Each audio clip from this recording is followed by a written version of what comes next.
Hey folks, Troy Dooley, MLM Help Desk. We've been a little lax on videos just because we have been all over the place. We were at Stuart Johnson's Video Plus University and the Top 100 Network Marketing Dinner. Phenomenal. It was a great time over there. Got to hang out with some of the great C-level executives and founders. Phenomenal time. I was down in Houston with a client, was over in North Carolina with clients, was in Tampa with one of my partners. It's been crazy. But last weekend, while we were doing the launch, I was hosting the launch for Vita Cup International. Brian Underwood, Terry LaCour, their whole team over there were in Dallas launching Rippln. And it's pretty powerful viral marketing campaign. I had a CEO ask me, Troy, what do you think? I said, you know, I'll tell you this much. I love their marketing. I thought it was dead on. You know, they took a reverse psychology approach, if you will, to fear of loss. You know, in the fear of loss, people tell you, get in now or you lose out forever. What they did over here at Rippln is they said, sign the NDA and be on the inner circle. Now, everybody wants to be on the inner circle, you know, and this has got to be the worst kept secret in the world, because most of us knew this was going to be launching. We knew when it was going to be launching and the whole work. So it's not like it was a secret, but I love their marketing. You know, you can talk to 5 people, don't talk no more. Talk to any more, we may have to sue you. You know, I mean, it's crazy, but it worked. And it went freaking viral overnight. Here's the sad part. It is being promoted as a network marketing company. All the founders are known network marketers. Yeah, they're in the internet marketing field and all that good stuff, but they've all made their names as either network marketing company founders, master distributors, investors, something. So over the weekend, I started getting texts on my cell phone by CEOs saying, Troy, we're having to terminate people because they're cross-recruiting into this new program that doesn't even have a product yet. Now, there's people that like Brian Underwood and there's people that don't. And already I've had people say, Troy, he was over there with Burn Lounge and they were a pyramid. Well, they have been deemed a pyramid by the judge that oversaw that case. It took several years for him to come to that conclusion. I use the Burn Lounge decision a lot with my clients to try to guide them away from the loopholes and get them into a black zone. But I also have to tell you, Brian was the master distributor, one of the top distributors. Let me correct that. I don't want to say he was the master distributor. And I know that the Burn Lounge founders have appealed the judge's decision. So although I personally am not sure that they can reverse what the judge has already said, it is on appeal, so we've got to look at that.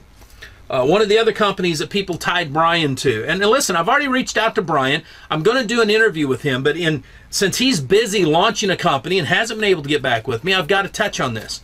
The second one was Local Ad Link. It was a company, publicly traded, launched, big, successful, to-do dude, and it started out going real good. It really did. I mean, it was flat, whooping like this. Here's the problem. It imploded on itself. Now, I can almost trace it back to all of a sudden, it went viral in the network marketing world. A lot of people got in there. They were putting their network marketing ads in there, and it didn't really produce what it was supposed to, which was local ad links. Okay? The company went down. Software was bought by another network marketing company, and I believe they're still doing some B2B stuff with that. Brian went over and launched iZig. Now, iZig's a service I use. If you go to 90210 and then text in Troy Dooley, actually all my contact info will pop up. You'll get to see it. Okay, so it comes out that way. I'm not sure. I went looking. I think that the MLM side of that's kind of gone on the back burner, probably because they're launching Rippln. But it's big on the B2B. I know a lot of rock and roll bands, a lot of Christian bands, a lot of artists and Hollywood people, they're using it. A lot of businesses use it. The Association of Network Marketing Professionals, we use that service. So, I mean, it's a great service. And now we get to Rippln. And you may be saying, okay, Troy, so are you for it or against it? Is it a Ponzi? Is it a pyramid? What is it? Beats me. I'll tell you that. I know that Brian is a master when it comes to technology and social stuff. He loves that. I know Terry LaCour is looking for a home run, and he sees something special in this.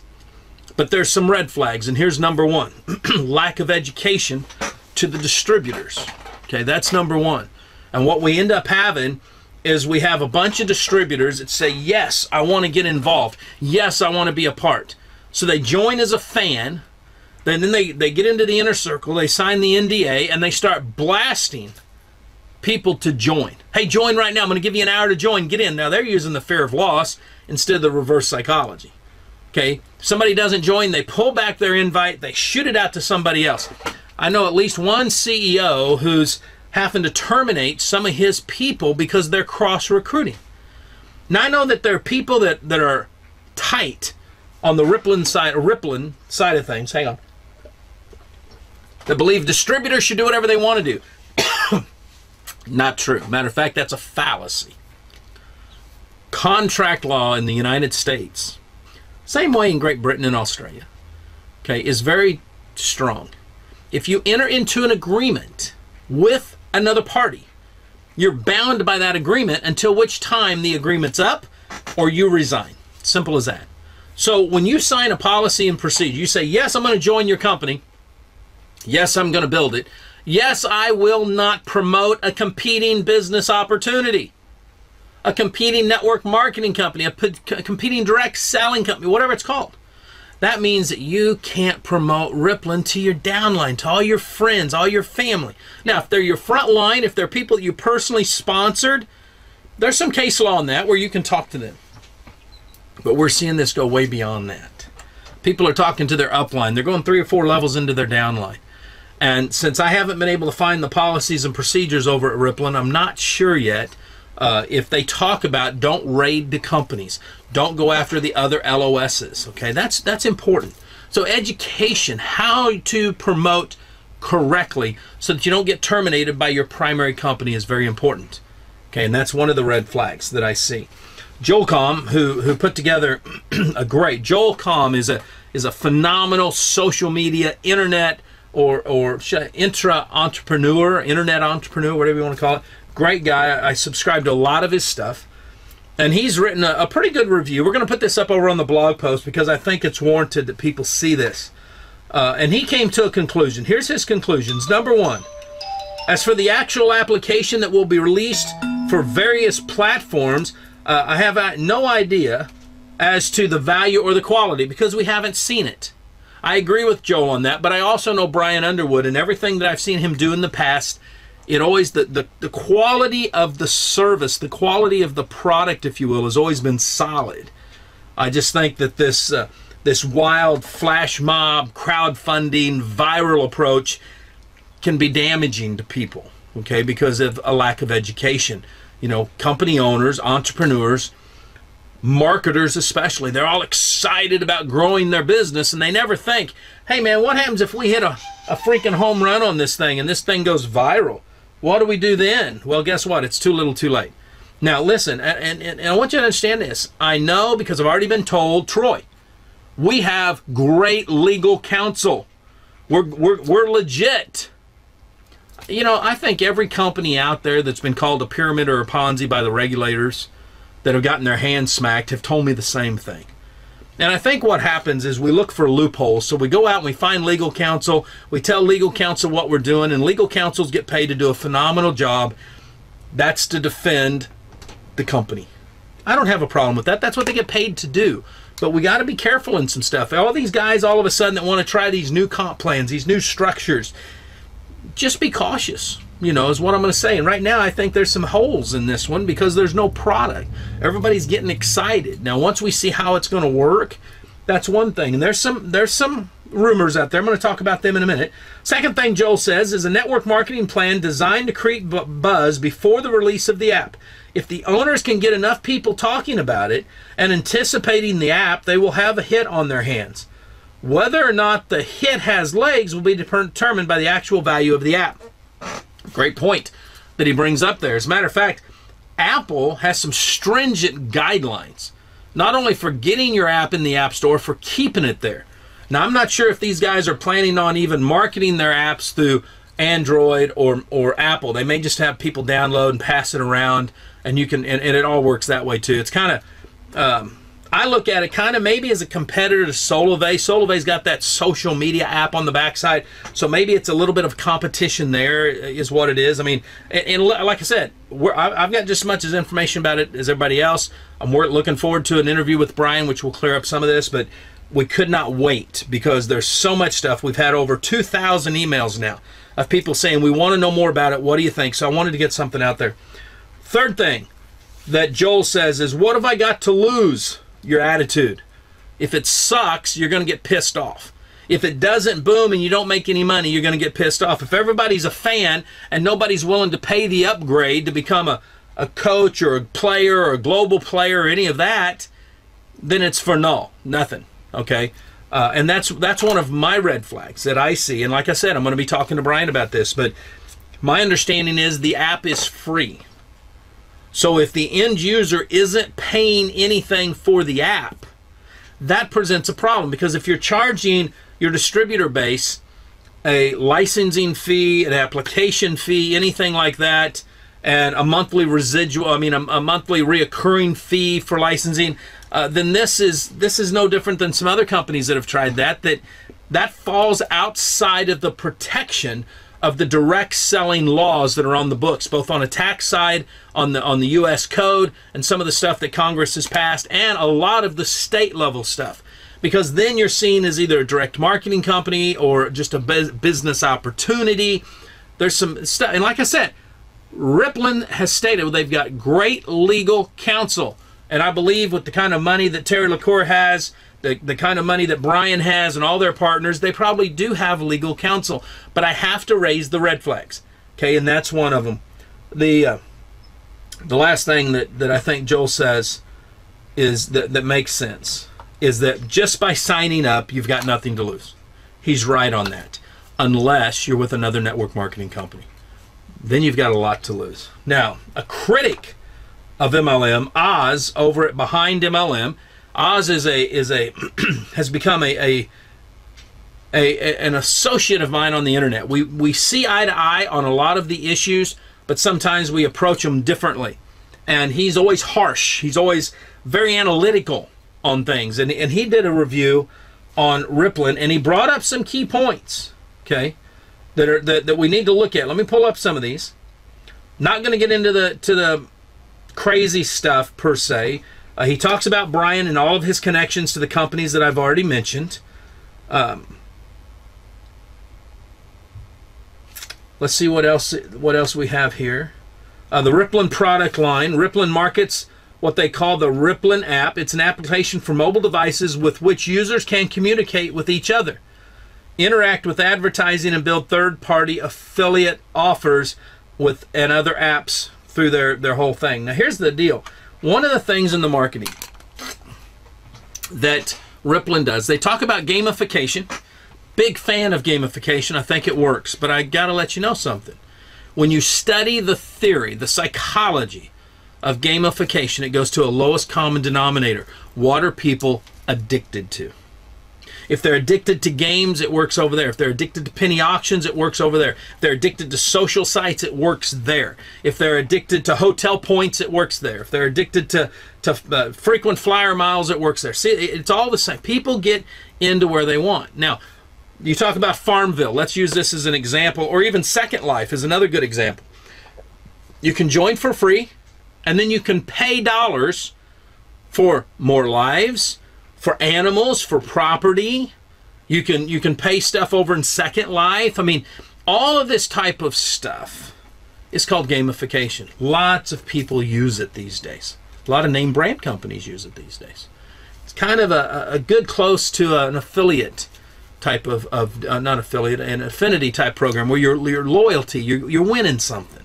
You get something back. You're excited. You want to stay loyal to the brand. I understand the use of gamification.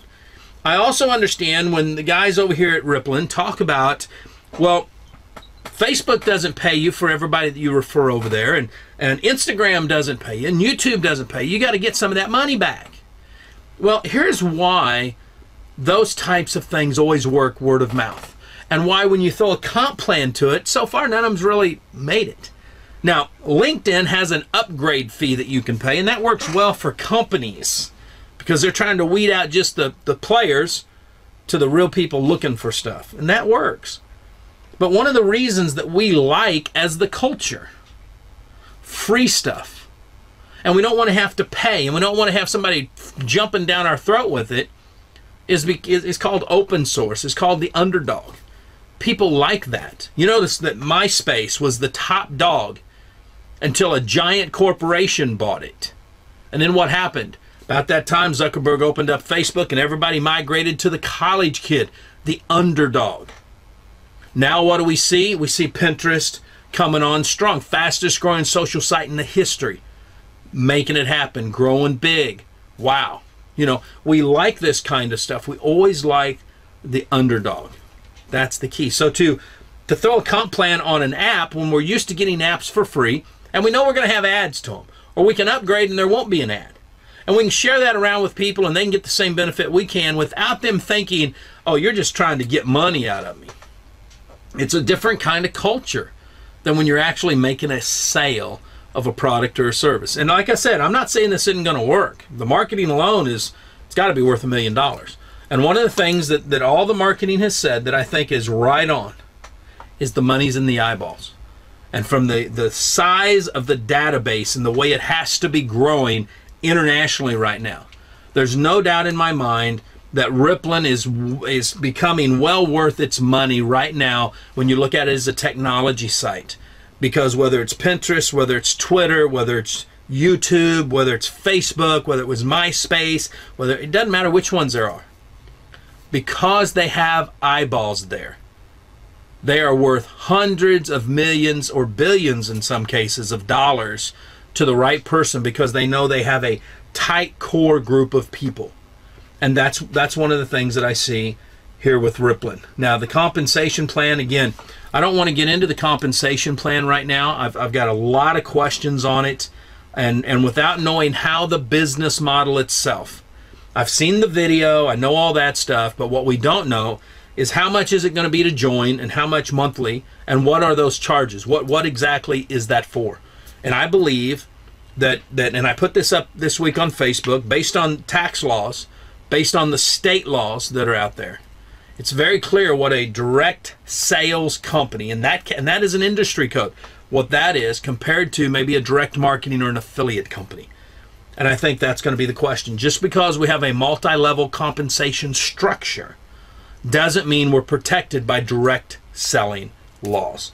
And I think at the end of the day, that's going to be the key, which actually in all of the companies that I mentioned, whether it was Local AdLink, Burn Lounge, iZig, doesn't matter. When it's a service-based company, it does come down to the comp plan. I mean, you can have a phenomenal product. And like I said, there is no doubt in my mind when this app launches, based on the amount of money that I've already listened and heard people have invested in this, there's no doubt it's going to be a kick-butt app. It will be top-notch. The question is, will regulators see the compensation plan as a viable compensation structure with the business? That's going to be the question. So I want you to take away this from this video. Number one, if you're joining Rippln, congratulations, but be cautious on how you're promoting it to others. If you're already in a direct selling company, then I'm going to caution you, if you don't want to be terminated, don't be sending Rippln through your downline. I know that a lot of you are going to say, well, Troy, we already know that there's certain courts have said we can put anything we want on Facebook. That's great. Here's what's going to happen. You still got to defend that against the company. So if they terminate you because you put something up on Facebook, yesterday you had something up there about Tupperware, and today you have something about Rippln, and then they terminate you from Tupperware, guess what's going to happen? You're going to have to come up with money to fight it. Okay, that's going to be the kicker. And it's a gray area. I understand that with the internet. It's not a gray area in the contract that you signed. So please be careful. You know, like I said, we're still going to reach out to Brian. I think it'll be a great interview. It'll clear up a lot of the gray area that people have. And I think I'll put up an article that I wrote not too long ago about loopholes, because this is a year this is going to be a defining year in direct selling. And this is going to be a year where clarity is going to come out on what is a legitimate, viable direct selling company, and I think what is going to be a viable direct marketing company. And then it's also going to clarify what's a pyramid and a Ponzi, because those are areas that we all sit back and scratch our head on every day, wondering, have I joined the right thing, you know, or what? And the other thing that I want to leave you with is, just because the penny looks shiny, Just because you got this new coin doesn't mean that it's solid gold. Just because the grass is greener on the other side doesn't mean it's any less hard to mow. Or, as we say it in the South, can't ride two horses with one ass. So you're going to have to figure out what you're going to build. And you're going to have to go do it. So just be making sure that you make the right choice. Live life like it's an epic adventure. Stay dangerous, stay strong, and if you're in network marketing, act like it.